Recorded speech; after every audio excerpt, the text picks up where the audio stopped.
The Lord went to Baal temple, heard the commotion, and everybody was saying, "Long live the king! Long live the king!" She dashes over the tabernacle to see this one grandchild, still living, Joash. And she yelled, "Treason! Treason!" And Jehoiada said, "Grab her, and don't let her get away. Don't kill her here in the temple." They took this daughter of Jezebel out to the Baal temple. They destroyed it, and it became a public toilet. And thus was the end of that Baalism, which was the worship of sex. Baalism in toto was a worship of sex. Know that the asphalt is beginning to rise, and they prepared to collect it by means of rafts made of reeds. So they used to use the Dead Sea to, there was shipping done. In fact, they think camels used to cross, deepened perhaps through time. But it looks fresh, and it has where all could escape. Some of them were the Sakari, which had a dagger called the Sika, where they got their name Sakari. They were the Zealots. Remember, one of the disciples was Simon the Zealot, and everybody from, if a tax collector, I mean, it was a whole, mainly farmers and fishermen that were brought into it. One of them was a Zealot.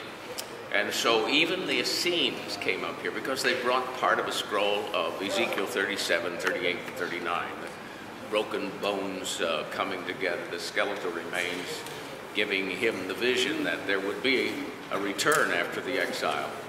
And he describes it. But all of the little rectangular rooms on the end were all the food stores. There was something like 14 or 15 of them. And they had cisterns that would collect water from rain of Jerusalem. So when raining here, they came down, there were channels, there were settling pools where they would set, and then they would take it by donkey up to different levels. But they had water supply, 47,000 cubic feet, something like that, of storage of water, so that they seldom wanted it. Herod found out that it rained as he came back, and the Parthians had surrounded the mountain, and they were ready to take them over. And suddenly there was a flash rain, and that preserved it enough. And so that's what made Herod enough to believe that it was a place to build a bastion where people couldn't conquer. So the 967 people moved into the casement walls, and we'll talk about the rest of it going up. Yeah.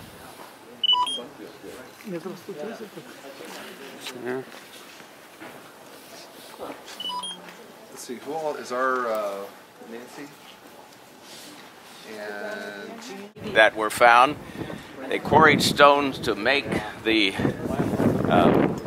walls and the buildings that were here. All of this was for soldiers. This is a lookout, because everything behind this was Herod's private quarters. All of the food stores, and they had to have a private entrance so that no one get. These were the commanders of the army for him, and so he had his private quarters there with the private 3 levels of his palace. And this were the public people. That is the church that was built in the 3rd century. When the Byzantines came and built the church here, everything had been quiet after the destruction of about 73 AD, when they finally came here. Silva had to have a victory. You gained your great possibility of rising in the society by military exploits, and Titus was immediately made.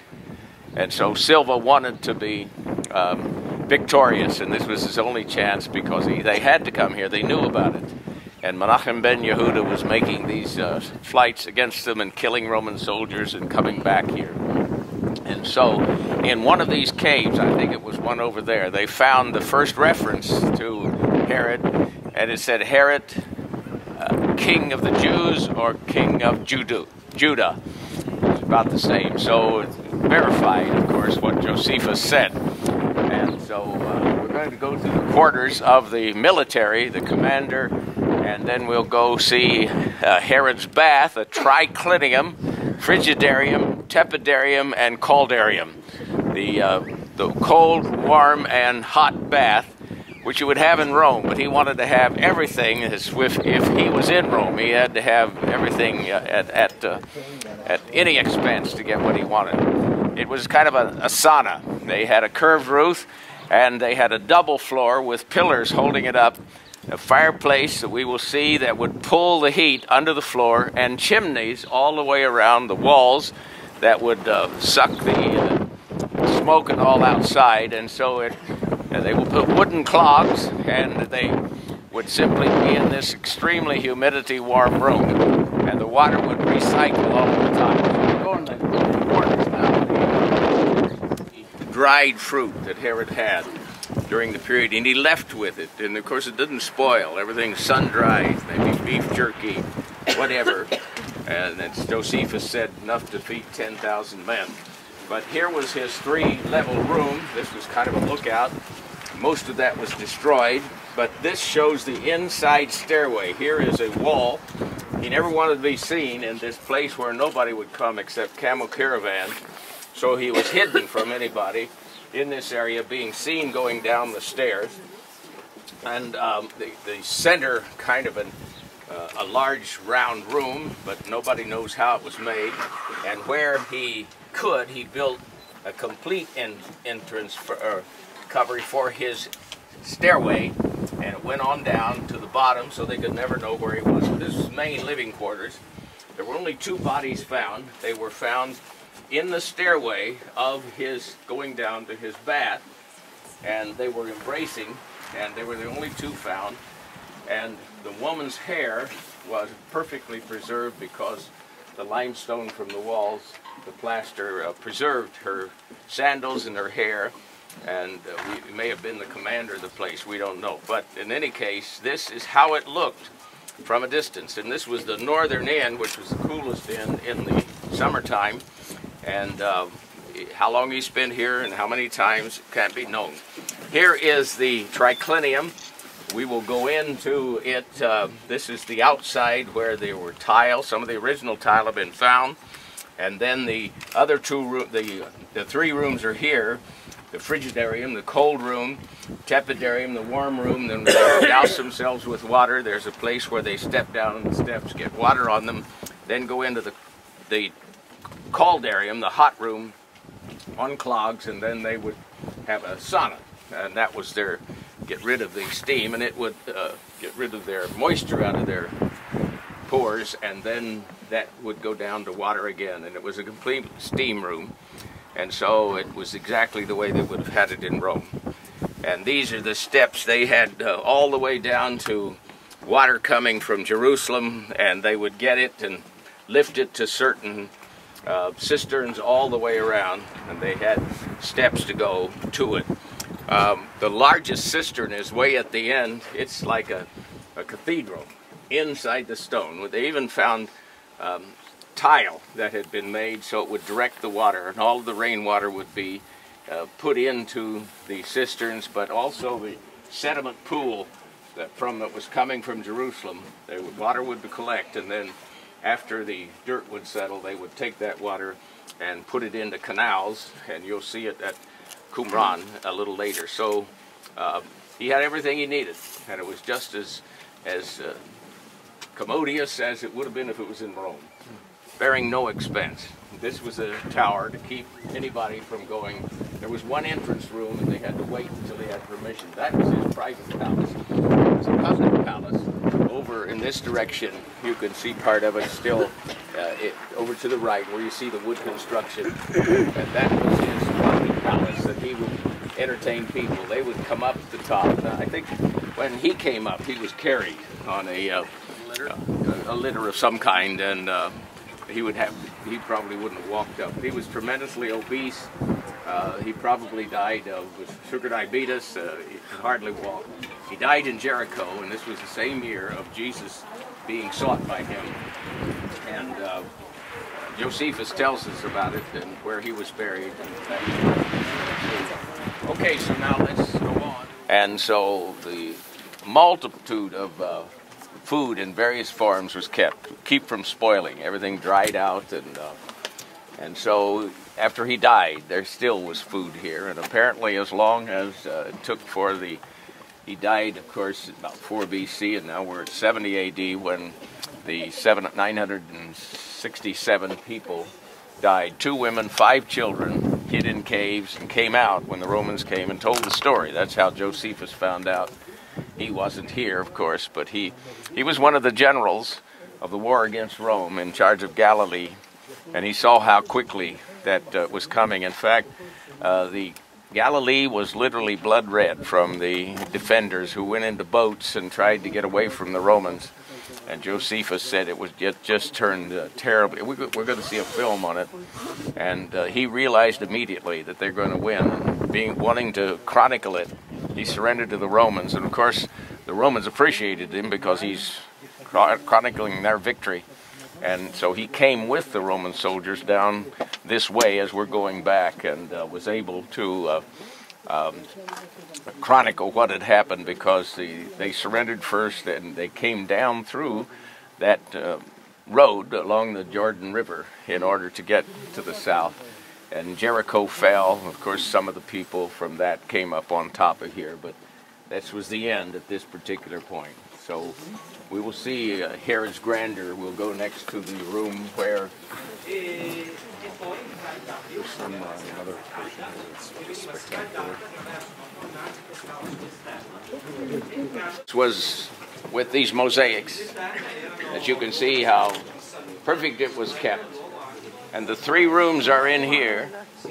Frigidarium first, where they disrobed, places to sit, and then the tepidarium, where they could get the water splashed all over them, and then on into the caldarium. There isn't enough for all of us to gather, so you'll have to look for these things. Part of the original floor is in there, especially in the caldarium.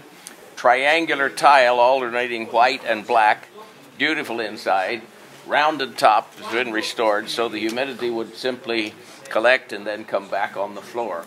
And the fire, you can see where it was built outside so that the heat would be pulled up to all of the walls, and some of the original tiles, about this narrow and this wide, are in the wall that would have been completely plastered over, and that were the chimney to take all of the smoke out. And then the floor were heated by these columns spread one on top of the other, and then the floor, thick floor on top of that, so that it would heat the floor and make the steam in order for them to take a bath. So we'll go in, and some of the original plaster is here from the time of Herod. And then we'll carry on to the tepidarium, the warm room, and then finally come out that spot over there. So were the walls Black all line original? will be original, some of the original plaster with the original color. The So were seats, the walls all originally plastered over? yes, it would have been. And when the Byzantine monks came, they built baptismals. And so you see how that was forced into that corner. And here are the original benches they sat on. They're plastered over. This is the tepidarium. That's where they got the water. I don't know what the height was. Or it was covered with tile. That's how good of friends they were.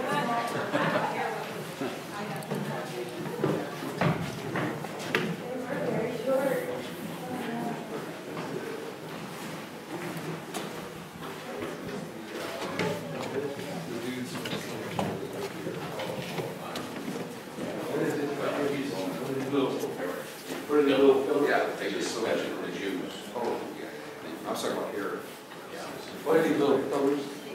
These are lifts so that the fireplace, which is here, is made the heat come in, and notice the chimneys that I told you, all the way around, that took the heat up, and the floors were heated. This thick stones, these have been remade. These are all of the piece-by-piece pillars that raised the floor, so all of that could go under the floor before it went out the chimney, so it would be real warm in here, but the water was kept in here by condensation on the top and come down. They would have been wearing wooden clogs, and so that was the way they heated between the floor. From that original line? That's where this is, everything was found below that line as original. This has been put back in to show you what these pipes were like. And notice they were all joined so that all of it is a draft pulling the heat up so they could fire it from outside and then brought in here. There were a few triangular types that were left. Most of those have gone, but you can see that where they were beautiful black and white alternating. So all the wood burning in the fireplace would have to be rolled up? What's that? The wood burning in the fireplace? Outside. But I mean, it'd have to be rolled up, it wasn't burning. Well, yeah, that would be brought up, whatever he needed during the time. But the food stories were the most important. It had to be collected for a long time, and big army that would be out where they would have the food given to them. Okay, we will leave here. All that is that there are groups is a replica that tells the same thing, and we've gone through the real thing. Then we will go out now to the edge of the north where Herod had his supper palace. Now this is the room where those shards were found with the names of 11, not 10. 10 were men, but Eleazar ben Yair, his name was on, where the decision was made, who will be the one that will do the final mop-up. Now, suicide was only accepted among generals who wanted to control their death. You have Abimelech. A woman took and dropped a upper millstone on his head because this was the enclosure of the royalty, and he was wounded, thinking he was going to die, and he said to his armor bearer, "Kill me, so it will not be said that a woman killed me." I mean, it was inglorious to die at a woman's hand. Then, of course, Saul didn't commit suicide intentionally, but his armor bearer refused. He said, "I'm wounded. Come and put me out of my misery." But the armor bearer fell on his sword, so Saul had to fall on his sword. But he wanted him to kill him because he said, "I don't want it to be that the Philistines, after I'm dead, will mar my body." In his dying thought, he's self-centered, not that I had lost the battle. Well, here it may well be that the men were sent from the gathering in the synagogue to kill their own, so nobody commits suicide, and then the 10 who were chosen to make sure everybody is dead. I think Josephus talks about them. I'm not sure what he says about whether they killed themselves or not, but I think it was limiting who's going to be the 10, who's going to be the one out of the 10. So it was decided in this room, and the shards were found here. Here are the pictures of the 10, but Ben Yair's name was there also. So the one would kill the 9 and then commit suicide. And then the 2 women and 5 children told the story of what happened, that were hiding in the cave from husbands and fathers.